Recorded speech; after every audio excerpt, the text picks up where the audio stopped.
Сәлем достар, сіздермен бірге Салтанат. Қазір қыркүйек айы басталды. Балалар сабаққа шығып жатыр. Күнделікті олардың ақшасын алып керек. Болмаса үйден дәл осындай сосиска тестаны духовкаға жасап беріңіздер. Өте дәмді болады. Қуырылған түрін алғанша магазиндерден дәл осылай духовкаға жасап берсеңіздер, өте жақсы. Үстіде май, кір болмайды. Менімен бірге видеоның соңына дейін қараңыздар. Ал бастайық. Ыдысымызға бір жұмыртқамызды саламыз.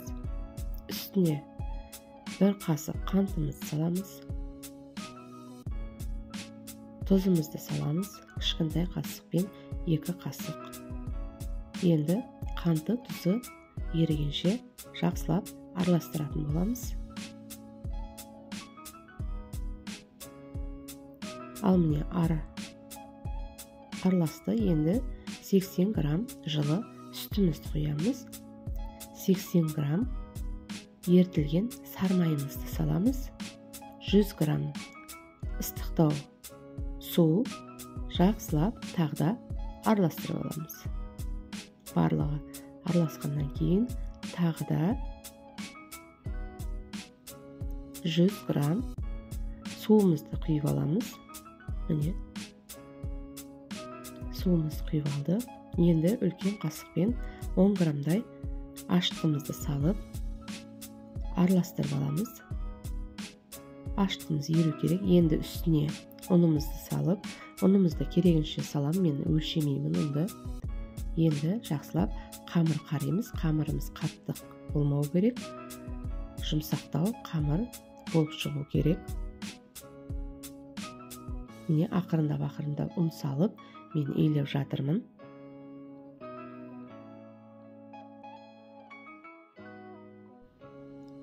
Ақырындап ұнымызды салып, мен илеймін. Маған кеше комментарийға біреу жазып жіберіпті. Жасырып қалыпсыз, оның қанша грамм екенін жазбапсыз деп жазыпты. Мен пирогтарға ғана есептеп ұн саламын.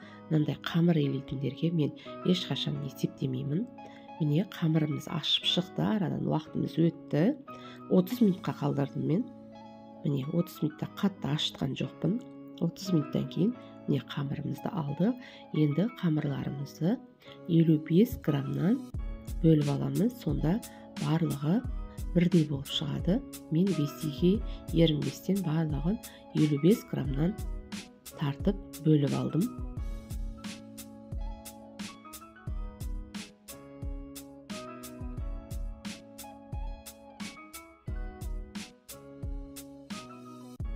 Ал міне енді жаңағы 55 граммдық қамырларымызды жақсылап, малақтап, зуалалап аламыз. Мен сразым бастап кеттім. 15 минутқа бетін жауып тындырған жоқпын. Қалай зуалаладым? Сразым.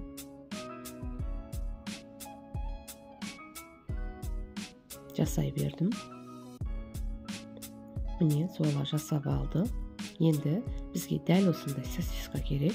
Бұны дәл ортасынан 2-ге бөліп аламыз. Барлық сосискамызды бөліп алатын боламыз. Кішкентай әдемі сосиска тесталар болады. Қабығын жақсылап ашып аламыз, тазалап қабығынан. Енді жаңа қамырымызды дәл видеодағыдай етіп жайып алатын боламыз.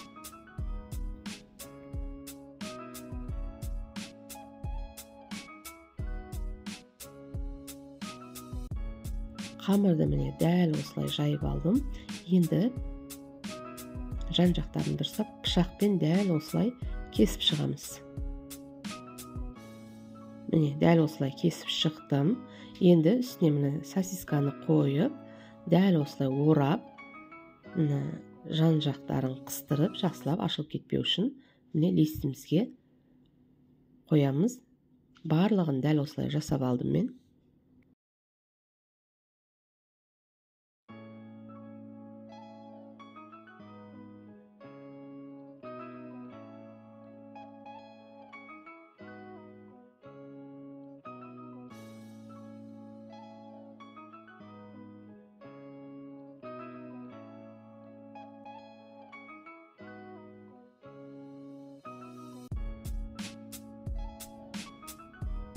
міне барлығын жасап алдым.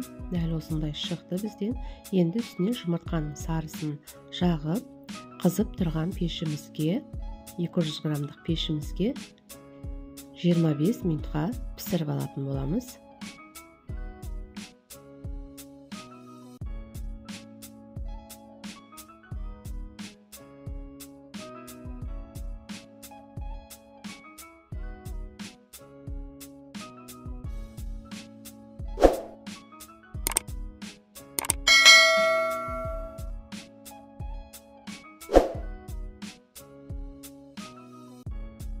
Пешімізге қоямыз енді. Міне пешімізден пісіп шықты. Біздің сосиска тесталарымыз міне өте дәмді болды. Үйде жасап көріңіздер. Менімен бірге видеоны соңына дейін қарағандарыңыз үшін рахмет. Баршаңызға ас болсын. Менің каналыма тіркелмеген болсаңыздар, тіркеліп, лайк, комментарий жазуды ұмытпаңыздар. Менің каналымнан қандай рецепттер көргілеріңіз келеді, комментарий бөліміне жазып кетіңіздер.